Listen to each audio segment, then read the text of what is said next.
కానీ అక్కడ ఒక పక్క జంతువులు లేవు, ఆ నెమళ్ళు లేవు, జింకలు లేవు. దీని చుట్టూ కూడా కొన్ని గుంట నక్కలు చేరి ఇదంతా తతంగా నడిపిస్తా ఉన్నది.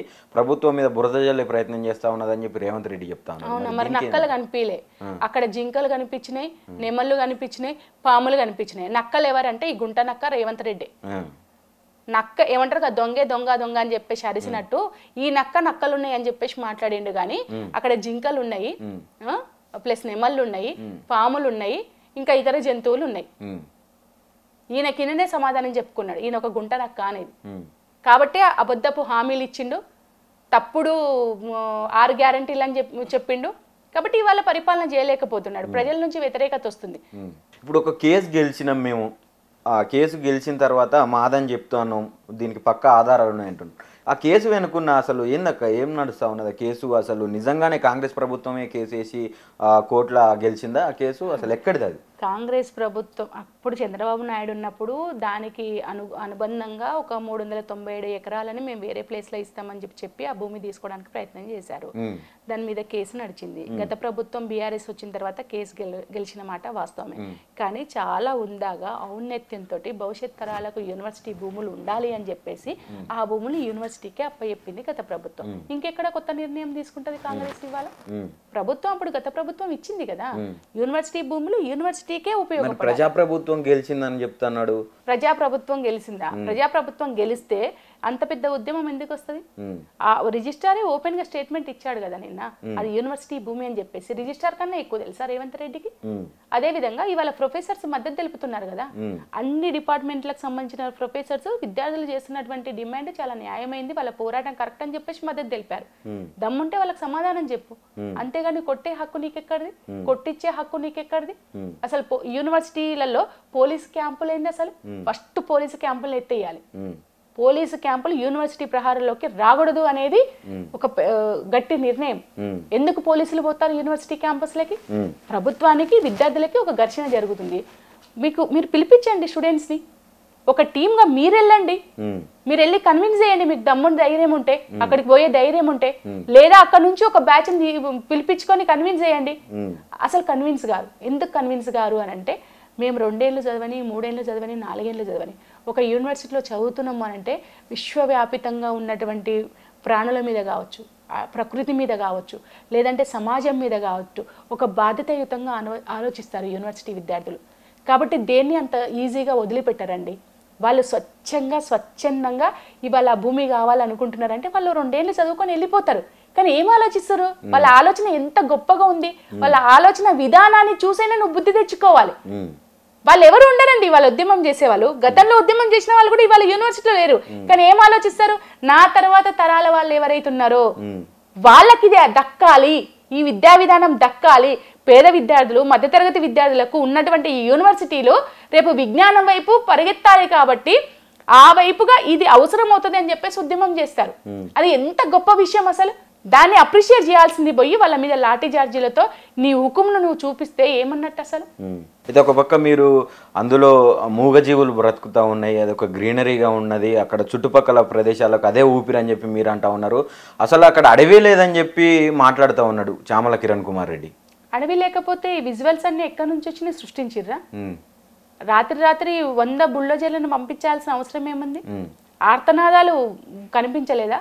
బయటికి వినిపించలేదా? వినిపిస్తున్నాయి కదా. చాలా పెద్ద అడవి, ఎవరైనా ఆ రూట్ లో పోతే తెలిసిపోతుంది మనకి. ఇప్పుడు ఉస్మానియా యూనివర్సిటీ ఉంది, ఉస్మానియా యూనివర్సిటీ బిల్డింగ్లు తప్ప దాని పక్కన మొత్తం అడవే. మనము ఒక్కలం ఒంటరిగా అసలు అటువైపు పోలేము. మేము వాకింగ్ చేస్తున్నప్పుడు కూడా నెమళ్ళు వస్తూ ఉంటాయి పొద్దున, మన కాళ్ళకు అడ్డుపడుతుంటాయి. ఉస్మానియా యూనివర్సిటీలో ఉంటే సెంట్రల్ యూనివర్సిటీ ఇంకా ఏదన్నా సిటీకి సెంటర్ లో ఉంటుంది ఉస్మానియా యూనివర్సిటీ, సిటీ అవుట్స్కట్స్ అది. అక్కడ ఇంకెంత పెద్ద అంటే అడవి ప్రాంతం ఉంది, వన్యప్రాణులు ఇంకెంతగా నివసిస్తాయి అక్కడ. అసలు ఇక్కడ ఇంకొక విషయం కూడా ఖచ్చితంగా ఈ వన్యప్రాణుల చట్టం అని చెప్పేసి ఒకటి ఉంటుంది. వాళ్ళు ఎందుకు రెస్పాండ్ అవ్వట్లేదు? అసలు వాళ్ళు కూడా రెస్పాండ్ అవ్వాలి. అసలు అవకాశం లేదు అట్లా చేయడానికి, అది చాలా తప్పు కూడా.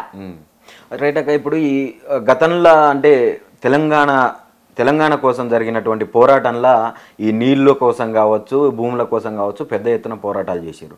మళ్ళీ ఇప్పుడు ఒక 10 సంవత్సరాలు అంత సస్యశ్యామలంగా ఉంది అనుకున్న తరుణంలో మళ్ళీ కాంగ్రెస్ వచ్చిన తర్వాత అదే భూముల కోసం అదే నీళ్ళ కోసం ఇప్పుడు రైతులు కూడా రోడ్లు ఎక్కిన పరిస్థితి. ఇటు భూముల కోసం మళ్ళీ అటు లగచర్ల కావచ్చు, ఇటు హెచ్సియు కావచ్చు, మొన్న హైడ్రా కావచ్చు. ఎట్లా చూస్తారు దీన్ని అంతటికి? మళ్ళా అంటే పెద్దసారి ఆ రోజు చెప్పిండు ఎలక్షన్స్లలో,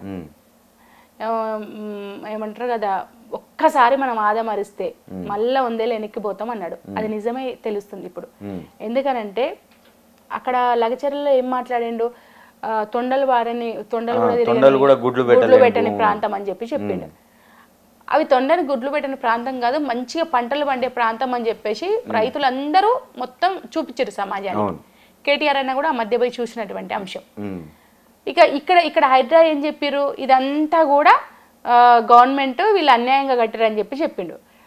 అదే పేదవాళ్ళ గుడిసెల్ని గూలగొట్టిండు, అదే పేదవాళ్ళ ఇండ్లను గూలగొట్టిండు. కానీ పెద్ద పెద్ద బడాబాబుల ఇళ్ళని టచ్ చేసిండు. అసలు ఎంత విమర్శ వచ్చింది. ఇప్పుడు ఇక్కడ కూడా సెంట్రల్ యూనివర్సిటీ భూముల్ని కూడా ఇది కాకుండా 39,000 ఎకరాలు ఇంకొక దగ్గర ఇప్పుడు సరిపోతుంది కదా, ఇంకెందుకు అంత దురాశ? ఒక్కటే గవర్నమెంట్ అంటే ప్రజలు ఏం ఆలోచించారంటే 10 ఏళ్ళు పరిపాలించిండు కదా, ఒక మార్పు. ఆ మార్పు కూడా ఎట్లా అనుకున్నారు? కేసీఆర్ సార్ 2,000 ఇస్తున్నాడు, ఈయన 4,000 ఇస్తా అంటుండు కదా. కేసీఆర్ సార్ రైతు బంధు 10,000 ఇచ్చిండు, ఈయన 15,000 ఇస్తా అంటుండు కదా. కళ్యాణ లక్ష్మి ఇచ్చిండు, ఈయన తులం బంగారు ఇస్తా అంటుండు కదా. 1,16,000 రూపాయలు ఇచ్చాడు కదా కేసీఆర్ సార్, తులం బంగారు ఇస్తా అంటుండు కదా అని అనుకున్నారు. తప్పితే ఇది ఇంత దుర్మార్గంగా ఉంటదని చెప్పేసి వాళ్ళు కూడా ఆలోచించలే. అందుకే ఏ ప్రభుత్వాలకు రాని వ్యతిరేకత ఈ కాంగ్రెస్ గవర్నమెంట్ ఏర్పడిన 6 నెలల్లోనే స్టార్ట్ అయింది. మీరు చూడండి, 6 మంత్సే అయింది, అప్పటికి వీళ్ళ మీద వ్యతిరేకత స్టార్ట్ అయింది. ఓపెన్ అయ్యారు. పబ్లిక్ ఎప్పుడు కూడా ప్రభుత్వాల మీద అంత తొందరగా ఓపెన్ కాదు. మీరు చూడండి, ఎక్కడైనా సరే మీరు మైక్ తీసుకుపోయి పెట్టిర్రు అంటే ఈ అమ్మాయి ఎంత దరిద్రులే సరే వీడు మోసం చేసిండు మమ్మల్ని, మాకు రైతు బంధు రాలేదు, రుణమాఫీ కాలేదు, మా బిడ్డకు కళ్యాణ లక్ష్మి రాలేదు. అసలు ఇంకా ఎంత దుర్మార్గం అండి. కేసీఆర్ గారు కిట్టు, గర్భిణీ స్త్రీలు డెలివరీ అయిన తర్వాత పౌష్టికారం కోసం ఒక కిట్ ఇచ్చేవాళ్ళు గవర్నమెంట్ హాస్పిటల్స్ వల్ల. ఆ కిట్టుకు కూడా బడ్జెట్ లేదని చెప్పేసి మాట్లాడిండండి అసెంబ్లీలో. దాన్ని కూడా బంద్ చేసిండు. ఇంత దుర్మార్గం ఉంటుందా? చాలా నీచమైన ప్రభుత్వము. ప్రజల నుంచి విపరీతమైన వ్యతిరేకత వస్తుంది. ఆ వ్యతిరేకతతోనే స్థానిక సంస్థల ఎన్నికల్ని కూడా వాయిదా వేసుకోవడం జరిగింది. ఇవాళ బీసీ ఎజెండాతో ముందుకు పోయినా, బీసీ బిల్లు పెట్టినా వాళ్ళకి ఎలాంటి న్యాయం అయితే జరగదు. బీసీ వాళ్ళకి కూడా అర్థమైపోయింది. అందుకే తీన్మర్మలన్న ఓపెన్గా మాట్లాడిండు.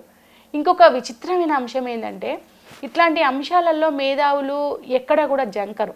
కానీ ఒక ఆశ్చర్యకరమైన, చాలా మందితో నేను ఈ 2-3 రోజులుగా మాట్లాడుతుంటే చాలా మంది ఎక్స్ప్రెస్ చేస్తున్నారు, అసలు కోదండరామ్ సార్కి ఏమైంది, కోదండరామ్ సార్ ఎందుకు మాట్లాడతలేడు, అసలు సెంట్రల్ యూనివర్సిటీ, ఎందుకంటే ఉస్మానియా యూనివర్సిటీలో ఒక ప్రముఖ పాత్ర పోషించినటువంటి మేధావి మా ప్రొఫెసరు, ఆయన తెలంగాణ మూమెంట్లో అనేక సందర్భాలలో వాయిస్ చేసినటువంటి వ్యక్తి. అంటే పార్టీలకు అతీతంగా ఏది జరిగినా సరే మేధావులు అనే వాళ్ళు ఓపెన్ అవుతారు. ఈ రోజు 400 ఎకరాల భూములు అక్కడ అన్యాయం అవుతున్నాయి అని చెప్పి స్టూడెంట్స్ గొడవ చేస్తుంటే ఒక మాట మాట్లాడట్లేరు. ఇదేమి మేధావి దౌర్భాగ్యం అని చెప్పేసి మాట్లాడుకుంటున్నారు పబ్లిక్. కాబట్టి కోదండరామ్ సార్ కూడా బయటికి రావాలి, ఓపెన్ అవ్వాలి, మాట్లాడాలని చెప్పేసి కూడా నేను ఈ సందర్భంగా డిమాండ్ చేస్తున్నాను.